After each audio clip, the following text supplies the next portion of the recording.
Welcome to another episode of Inspirational Journeys of the Best Minds. Today's guest needs no introduction in the world of sustainability. From leading ESG and communications for global corporations to becoming a full-time sustainability activist and award-winning science fiction author, Genevieve Hilton's journey is nothing short of inspiring.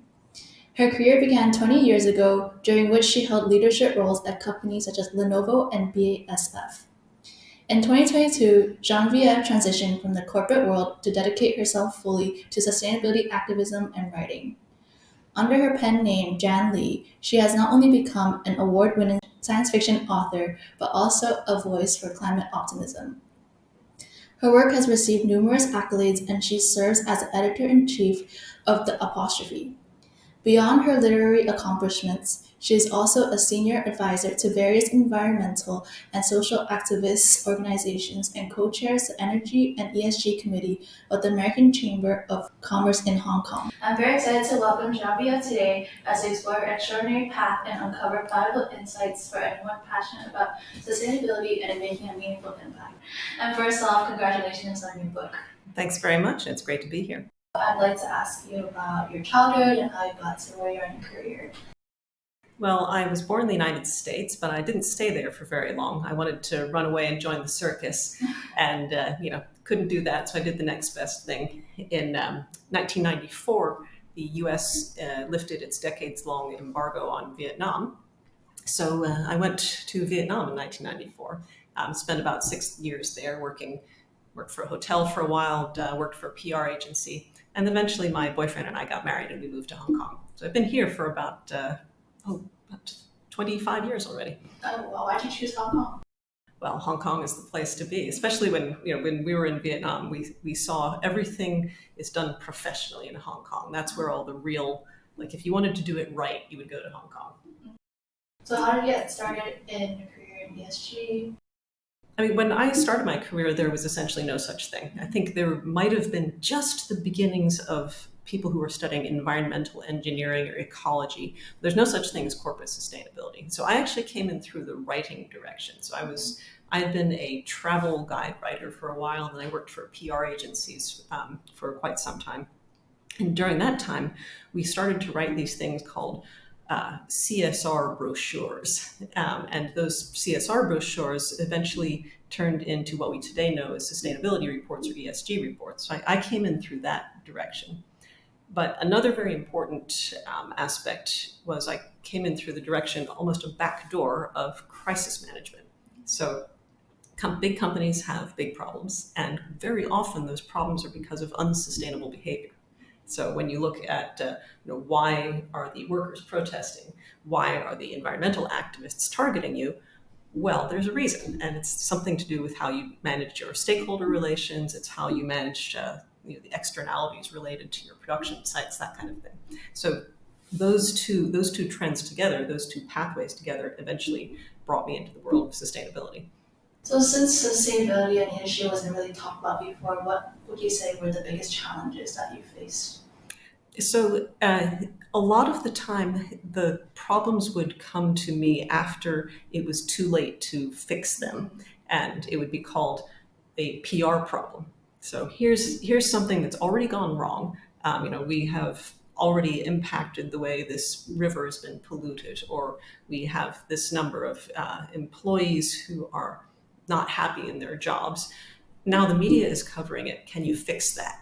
And that's not really addressing the root cause. So I think what we've seen quite a lot of times now is that the trend of risk resilience or say crisis resilience has turned into a way to say let's address the causes before they happen to us. And there was a saying we used to use called make friends before you need them, which is another way of saying engage in stakeholder relationship buildings. Understand what the world wants of your company, other than the shareholders want you to make a profit. Were there any specific moments that were turning points in your career? Interestingly enough, it was when I was working with, of all things, a tobacco company as my client. So British American Tobacco at the time had to, I think as part of their work, in order to allow them to continue to sell their product, they had to run campaigns against youth smoking, how to provide information about the health risks of tobacco. And being what they call in a vice industry, they were really far ahead of everybody else. So I learned about things like stakeholder relationship management and things like sustainability and social reporting and sustainability standards. This was back in like 2003, before anybody was using this language. So that was a big step. And then the other area, I think, was probably when I was working for BASF, which is, as a German headquartered company, they're probably a little bit ahead of the game. And also being in the chemical industry, they had to pay a lot of attention to their environmental impact. And as a result, I saw how the development of the function of sustainability had changed over the years. It started out as kind of subordinate to the PR department. Then it moved into the Environment, Health, and Safety department. Then it was its own department. And then it went into strategy, which I think is, a lot of people say that's where it belongs. And after that, I think by the time I left BASF, it was starting to devolve into the point where every department had their sustainability champion in all the different areas of the company. So it's an extremely sophisticated way to understand how sustainability should be managed and put into the corporate purpose of the company. Congratulations again on the book. Could you tell us a little bit about it and what inspired you to write it? So the book is Fairhaven, a novel of climate optimism. I wrote this together with an engineer based in Malaysia called Steve. And as you might not expect, it was LinkedIn that brought us together. So I have been doing writing and editing as a hobby, on the side, write science fiction. It started to win a few awards, started to get published. He saw me posting some things on LinkedIn about fiction and wrote to me saying he's been doing some of that. Would I like to collaborate? And a year later, we had published this book with Habitat Press out of UK.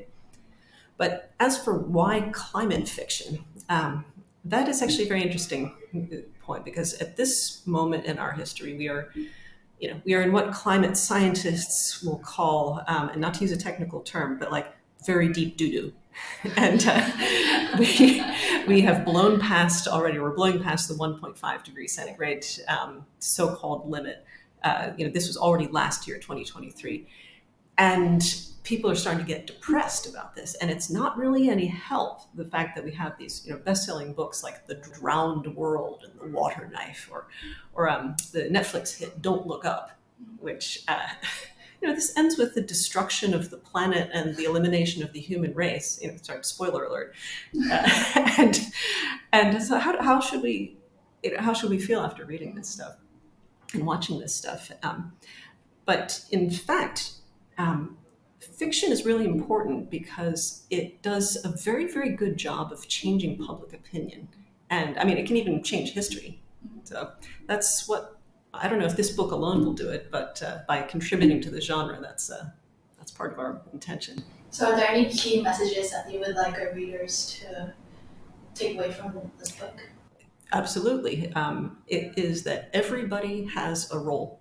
So we actually worked very hard in the book to show kind of regular people with regular jobs doing their thing. So, we have someone who's working for a government department. We have a camera operator. Of course, I had to put a PR person in there.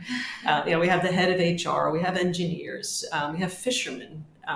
And they are all working on major projects that help address climate change, whether it's coastal protection. So the book is set in Malaysia, in Penang, Malaysia. So that's the name. That's where the name comes from. Fairhaven is the name of this coastal protection project, or whether they're trying to increase ice albedo in the Arctic, or whether they're working on marine habitat restoration. That's what you can see on the cover. By the way, this is the Fairhaven world if things go well, and the back cover is if things don't go so well. Oh. So this cover was done for us by a graphic designer called Nancy Logos. And it's very subtle, I think, but when you look at the back and you say, okay, that's kind of the Mad Max world, not the Fairhaven world. Any other plans to write other books? Well, we're working on the sequel. So on to leadership. What are some of the important lessons you've learned along the way in your career? One of the big ones I want to emphasize is what I mentioned earlier, which is make friends before you need them. So don't wait until you need something from somebody to start doing something for them. So, if you see a piece of information that you think, oh, he might like that, send it along. If you meet someone who maybe needs help in their career and could benefit from something you have, do that thing, because you never know when. Well, first of all, it's good fun to do that sort of thing, to help someone else. But you never know when you might need to call in that favor and ask for help. And things come from absolutely unexpected directions. Who would you say is someone that has made an impact on you in your career? Is there an influential person? Well, there's quite a lot of them, I would say, and an odd place to start would be my business partner in Vietnam. So we were working together at a small agency, and then due to a number of circumstances, so we left that agency to start up our own shop.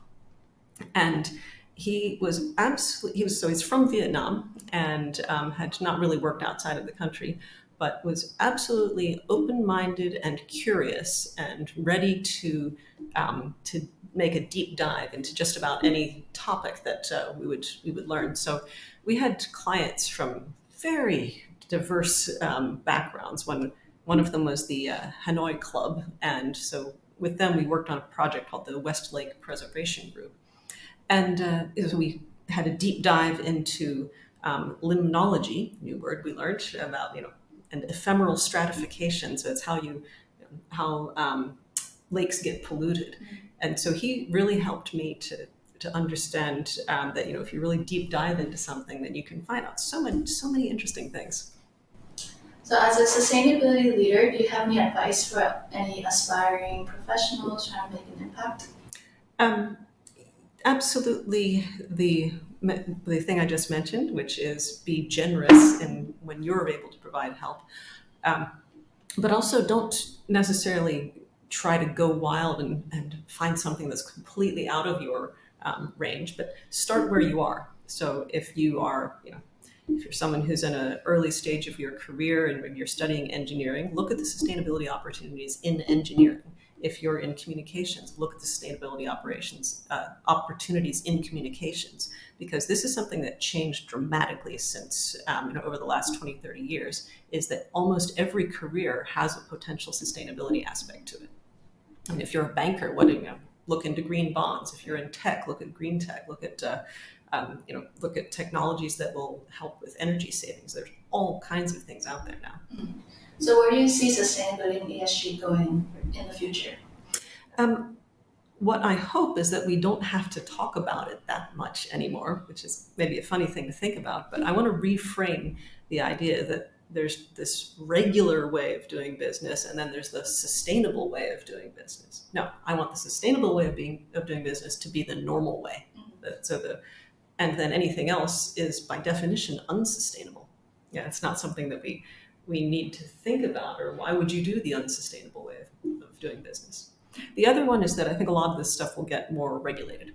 So we're seeing voluntary disclosures now that used to be something like, oh, this company decides to report on it, and then there's standards for reporting, and now those standards are becoming legal requirements. So I think we'll probably see more of that. So if you're a lawyer, you probably can find a job in sustainability as well. Where can our viewers find your book and follow along the initiatives that you're involved in? So the book Fairhaven, if you're in Hong Kong, it's available at Bookazine. It's available at the Banyan Tree Workspace and a few of the other sort of co-working spaces in Hong Kong. You can also get it on Amazon, obviously. And if you prefer to order things, the hard copy or the ebook. And if you're not quite sure, you can go look at the Fairhaven Climate Substack, where the first 10 chapters are posted for free. Oh, wow. So what made you decide to leave your corporate career to pursue writing or social activism? Well, I was in the very fortunate position that we were, let's say, pretty stable financial situation after years of corporate life, and it got to the point where I had been, during the pandemic, feeling as if I had spent the 3 years straight staring at a rectangular screen. And at a certain point, you have to say that's enough. You have to get out and do something different. And so, with that inspiration, I did what anybody would do. I left my job, and then I did spend a lot more time still staring at a screen and scrolling through the internet. But that's something I think you have to go through. You have to go through that transition phase anyway. But in a certain way, I can also mention that for example, when I was at university, I sometimes joked that I majored in extracurricular activities. And now what I'm doing is all the extracurricular activities. So it feels as if I'm, to a certain extent, back at university again, which is great fun. And last question, if you win the lottery and money was not a factor, what would you do with your time? I'm already in that situation. I haven't won the lottery yet, but this is what I would be doing. Amazing. Thank you so much for sharing your journey with us. It was an incredible conversation. And I hope that we'll see more people entering this field. Whether or not it's the main thing they do, there's always a role for everybody.